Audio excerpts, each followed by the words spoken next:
नमस्कार बच्चों। कक्षा 12 और चित्रकला की बात कर रहे हैं अपन। तो देखो, अपन ने पिछली क्लास में पढ़ा था मध्यकालीन भारतीय मूर्तिकला और स्थापत्य। इसके बारे में अपन ने अलग अलग तरीके से पढ़ा है, अलग अलग टॉपिक भी पढ़े अपन ने। लगभग ये चैप्टर मेरे हिसाब से कंप्लीट भी हो गया, लेकिन फिर भी मेरी दृष्टि में ये चैप्टर बहुत महत्वपूर्ण है। इसलिए मैं चाहता हूं कि इस चैप्टर को अपन अच्छे से और पढ़े। एक बार इस चैप्टर का मैं संक्षिप्त में रिवीजन करता हूं। इस चैप्टर को आप अच्छे से पढ़ेंगे क्योंकि ये चैप्टर मोस्ट है, और आपके जो आगामी अभी टेस्ट आने वाले हैं उस टेस्ट में मैं ये चैप्टर जरूर देने वाला हूं।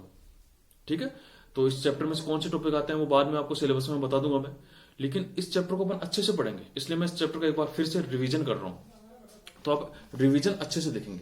देखो, रिवीजन अच्छे से इसलिए देखेंगे क्योंकि अभी जनवरी में ही आपके टेस्ट भी हैं। ठीक है, जो साप्ताहिक टेस्ट होते हैं टीआरएस वगैरह वो भी है, तो उसको अच्छे से पढ़ेंगे। देखो, मैं एक बार रिवीजन के लिए किताब भी अब मेरे पास में है, उसको मैं पढ़ रहा हूं। आप अच्छे से देखेंगे, और जब भी आप वीडियो देखें अपनी बुक्स अपने पास में रखें और किताब को खोल के उसमें देखें कि हाँ मैं कहाँ क्या पढ़ रहा हूँ, कहाँ क्या समझ रहा हूँ।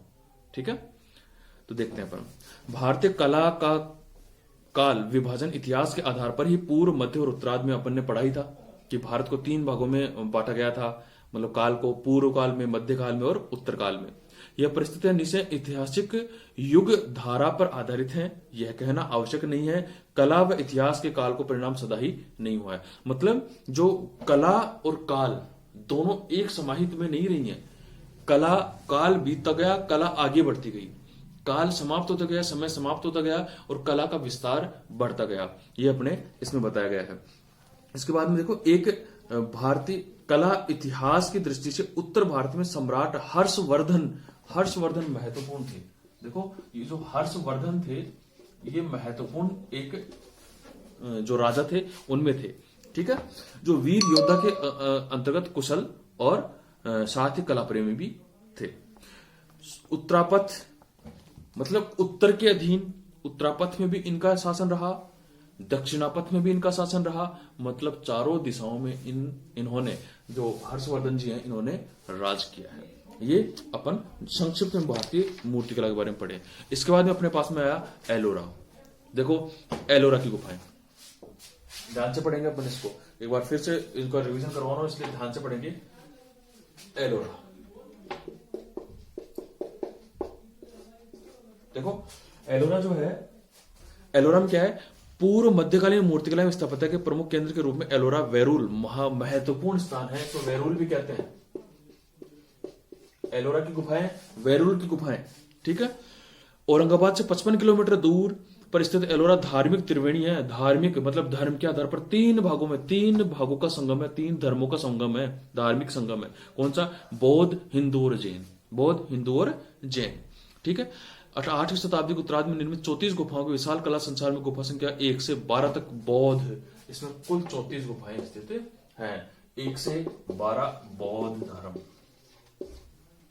ठीक है, 1 से 12 तक बौद्ध धर्म। फिर आता है इसमें 13 से 29 तक हिंदू धर्म।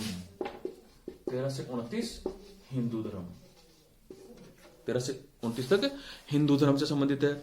ठीक है, और शेष जो 5 गुफाएं बची हुई है वो 30 से 34 यह है जैन धर्म, जैन धर्म से संबंधित है। ठीक है, विशाल मूर्तन, बहुत अच्छी मूर्तियां, बेजोड़ अलंकृत, कहीं भी जोड़ नहीं है, सीधी एक ही पत्थर काट कर बनाई गई है। अलंकृत स्तंभ, जो खंबे हैं उसमें अलग अलग आकृतियां बनाई गई है।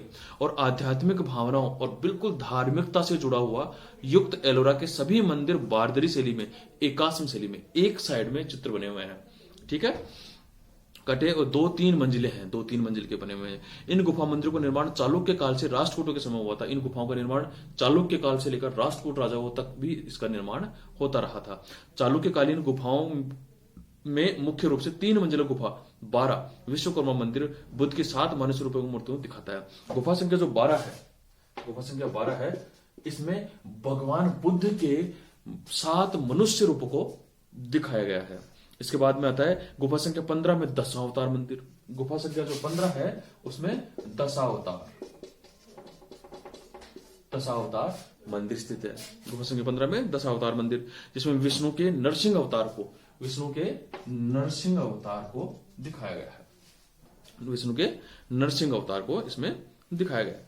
लेकिन इन सबसे अधिक व्यवसायी मूर्तन की समतल साक्षरता राष्ट्रकूट राजा कृष्ण राम प्रथम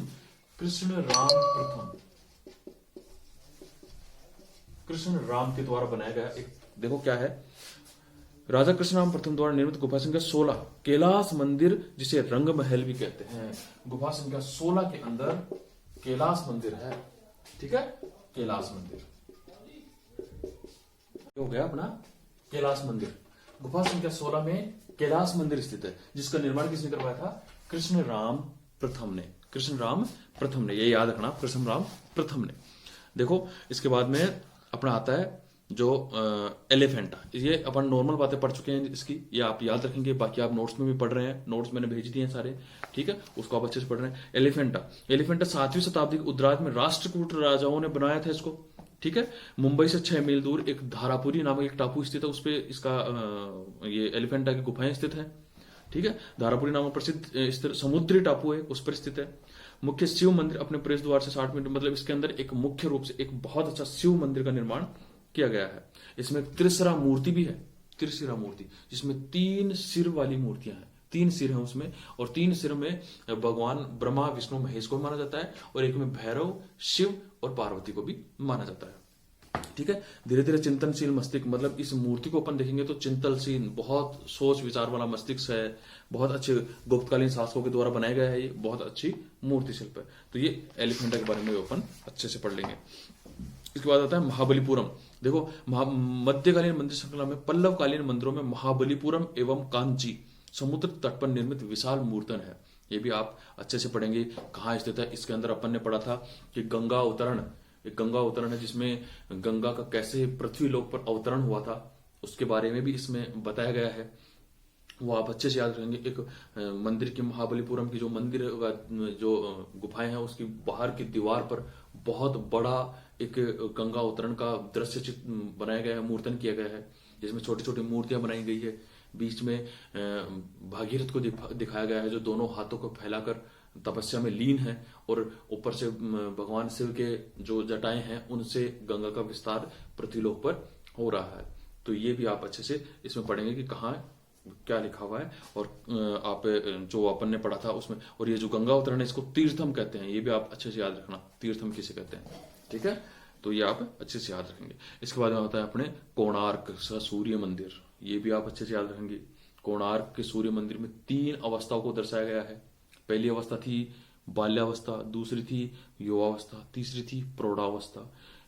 बाल्यावस्था में उगता हुआ सूर्य, जो युवावस्था थी उसमें जो दोपहर का सूर्य था उसको, और प्रौढ़ावस्था में जो छिपता हुआ अस्त होता हुआ सूर्य था उसको, इनको दिखाया गया अच्छे से। इसके प्रवेश द्वार पे ही अंदर जाते 2 सिंह है, जिसको जो सरकार है, उड़ीसा सरकार है, उसने अपना राज चिन्ह भी बनाया है। ये याद रखेंगे आप कि जो उड़ीसा सरकार ने कोणार्क के सूर्य मंदिर में जो हाथी बने हुए हैं उनको ही अपना राज चिन्ह बनाया है। ठीक है, और इसकी जो देखभाल है वो भारत का पुरातत्व विभाग अभी भी करता है। भारत का जो पुरातत्व विभाग है, पुरातत्व विभाग, वो इसका अभी भी देखभाल करता है, वो ही इसको संभालता है।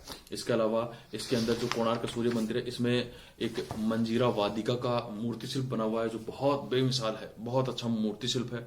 उसको भी आप अच्छे से याद रखेंगे। मंजीरा वादिका मूर्ति शिल्प के बारे में बहुत बार क्वेश्चन पूछा जाता है कि मंजीरा वादिका मूर्ति शिल्प क्या है क्या नहीं है, तो इसकी डिटेल आप अच्छे से, मैंने नोट्स में भी लिखी है, आपको पहले बताया भी है, वो आप अच्छे से याद करेंगे। इसके अलावा अंगड़ाई लेती स्त्री, दर्पण देखती स्त्री, ये इसमें भव्य मूर्ति शिल्प है, ये याद रखेंगे। कई बार पूछा जाता है अंगड़ाई लेती हुई स्त्री मूर्ति शिल्प कहाँ चित्रित है?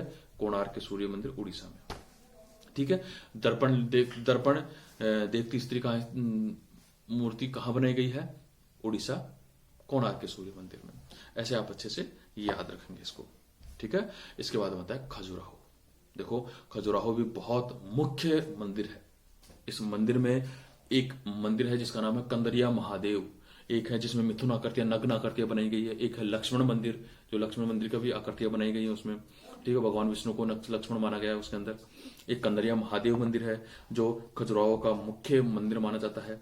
इसमें भी छोटी छोटी बहुत सी मूर्तियां बनी गई हैं, छोटी छोटी मूर्तियां इतनी हैं, लगभग 872 के लगभग मूर्तियां हैं। और इसके अलावा भी अनगिनत मूर्तियां, इनसे भी छोटी अनगिनत मूर्तियां इसमें बनाई गई है। ठीक है, तो ये आप याद रखेंगे अच्छे से। इसके बाद में आता है चोलकालीन कांस्य मूर्ति शिल्प। ठीक है, चोलकालीन कांस्य मूर्ति शिल्प, ये इसमें है नटराज। यह मूर्ति शिल्प कांस्य धातु पर का बना हुआ है। जो चोलकालीन कांस्य धातु के बने हुए मूर्ति शिल्प, उनके बारे में पढ़ रहे हैं। तो चोलकालीन से ये कांस्य धातु का बना हुआ मूर्ति शिल्प है नटराज। इसमें भगवान शिव के 4 हाथ दिखाए गए हैं, चारों तरफ अग्नि रूप दिखाया गया है। उसके अंदर नृत्यरत मुद्रा में, अभय मुद्रा में दिखाया गया है।